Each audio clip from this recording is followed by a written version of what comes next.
Pemirsa, tantangan yang dihadapi bangsa saat ini bukan lagi semata-mata perang fisik, melainkan perang informasi yang memanfaatkan teknologi modern untuk mempengaruhi opini publik.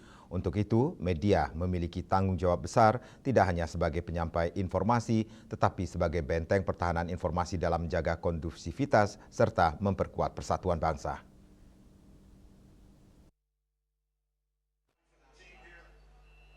Hal itu disampaikan Kepala Penerangan Kodam Kapendam 9 Udayana, Kolonel Infantri Amrizal Nasution, di sela simakrama dengan insan media di Aula Pendam 9 Udayana. Ia mengatakan di tengah derasnya arus informasi digital yang kerap diwarnai hoaks, disinformasi, dan perang opini, peran media massa dinilai semakin strategis dalam menjaga persatuan bangsa. Menurutnya, sebuah negara dapat mengalami perpecahan bukan hanya karena kekuatan senjata, tetapi juga akibat penyebaran informasi yang menyesatkan, narasi provokatif, maupun berita bohong yang mampu memecah belah masyarakat.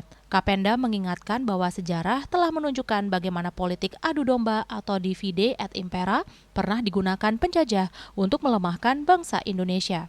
Kewaspadaan terhadap upaya-upaya serupa dalam bentuk modern perlu terus ditingkatkan. Media memiliki tanggung jawab besar, tidak hanya sebagai penyampai informasi, tetapi juga sebagai benteng pertahanan informasi yang mampu menjaga kondusivitas, serta memperkuat persatuan bangsa. Media tidak menjadi bagian sekecil apapun dari upaya memecah belah bangsa. Ia mengajak seluruh pihak untuk memperkuat sinergi dan meningkatkan kewaspadaan terhadap berbagai bentuk manipulasi informasi yang berpotensi menimbulkan keresahan di tengah masyarakat.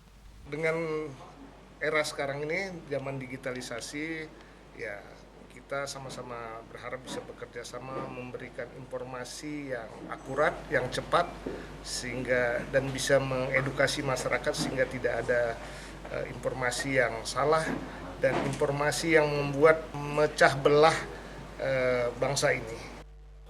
Ditambahkan sebagai mitra strategis dalam penyebaran informasi publik, media tetap mengedepankan prinsip jurnalistik berupa konfirmasi dan cek and recheck sebelum mempublikasikan informasi yang berkaitan dengan TNI, khususnya Kodam 9 Udayana. Langkah tersebut penting untuk memastikan informasi yang diterima masyarakat tetap akurat, berimbang, dan sesuai fakta yang sebenarnya.